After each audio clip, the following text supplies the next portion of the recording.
would say an entrepreneur is someone who embraces their vision with passion, someone that inspires others, and someone that embraces risk and realizes that the greatest rewards come to those that embrace risk and drive forward with passion to achieve their goal. When I started Sweet Leaf Tea, I wanted to do something that I was really passionate about. I wanted to create a product that was really unique and something that I felt like was going to be best in class. And the thing that really set Sweet Leaf apart was the quality of the product. It was a higher quality, better tasting, better for you, organic bottled iced tea. And Austin played a huge part of the company's success. I mean, Austin is one of the best places not only to start any company, but it's definitely one of the best cities in the world to start a branded company. My father was an entrepreneur. He had a medical supply company that he started right out of college. We grew up in a mobile home, so very humble beginnings. And from a very early age, I just always knew that I was going to be an entrepreneur. My dad was really proud that I was striking off on my own, but he knew the odds were against me and that most likely the company would never succeed. $14,000 in savings. It was the classic startup on a shoestring budget. At Sweet Leaf, there was so many times where I thought that we were that close to going out of business. I mean, there's times where our delivery vehicles were driving around without any car insurance because I just couldn't afford to pay them. There was a time where there was a large retailer that wanted our products and they wanted $5 million worth of product liability insurance. So like any scrappy entrepreneur, I got my $1 million liability insurance piece of paper, white out over the one, typed in the 5 on top of it and scanned it in and sent it over to him, and we got in that account. But there's a lot of situations like that where it's, am I going to pay employees? Am I going to pay for these things that I need to be paying for, but they're not necessarily going to put me out of business if I don't pay for them right now? One of the biggest challenges that I faced early on at Sweet Leaf in growing the business was, getting no from retailers. And I can remember after calling on Whole Foods for like a year and a half, we finally got in the mail this card that said, "Thank you, we are," and in the blank he had written, "Not interested in your product at this time." And so I walk into David and I show him the card. I'm like, "David, look, they know we exist. They know we're alive." So we didn't really see it as a defeat. We saw it as finally, the mantra was no doesn't mean no, it just means not yet. And sure enough, 4 months after that, we were able to get into Whole Foods through the distributor, and that allowed us to get into the rest of the stores throughout the country.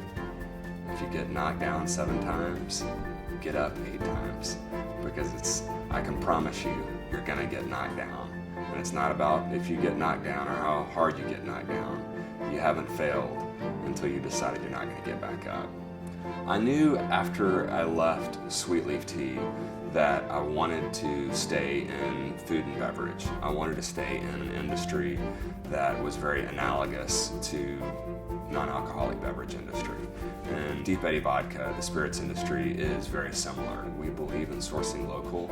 Our honey that we use in our sweet tea vodka comes right here from Austin, from Good Flow Honey Company. So that's a lot more expensive than high fructose corn syrup, but it's better for you and it tastes a lot better. And Austin supports us, and so we want to support local as much as possible. Where we're officed is in Penfield, South Austin, really fun place. Sweet Leaf is right down the road from us here in Penfield, and we've got 2 other companies that I'm very involved with right here in our own office, Rhythm Superfoods and then Daily Juice. Deep Eddy is going to be a national brand. We're in 16 states right now, so in 5 years we're definitely in all 50 states. The sweet tea vodka will definitely be the #1 selling sweet tea vodka in the market. It already is in Texas. And the straight vodka, we want it to be definitely within the top 10 of all vodkas in the US. And we want it to be #1 of any vodka that sources all their ingredients locally. I'm recently married to my wonderful, beautiful wife, Carly. So yeah, that's definitely where my biggest passions are right now, is being a good husband to her. God definitely comes first. I'm life. So my relationship with him means everything, and it puts everything in perspective and just makes life so much more wonderful. Big Brothers Big Sisters is an organization that's near and dear to my heart. I've been a big for 9 years now. To my little Andrew San Miguel, who's now 17 years old. Crazy to think about that he's now driving. But that's just been a wonderful organization that I've been able to get involved with. So the one piece of advice I would give myself back then would be to not take myself so seriously.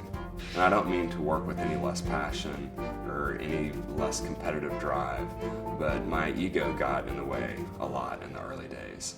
I would say I was much more concerned about being right than I was winning. I would have never admitted to that at the time. I probably didn't quite understand it, but my ego in the early days slowed the business down a lot because I was most concerned about being the first one to work and the last one to leave. I wanted to be right. I wanted people to come to me for advice on how they should do whatever they're doing within the company. Now, the freedom and the liberation that comes from hiring people that are much smarter and more capable than me and letting them make their own decisions and giving them the freedom and the tools to do that to succeed is just, it's made all the difference. I mean, Deep Eddy within 2 years is now bigger than Sweetleaf was in the first 9 years of the business. So it just happens so much faster when you can get, I say ego has no place in business.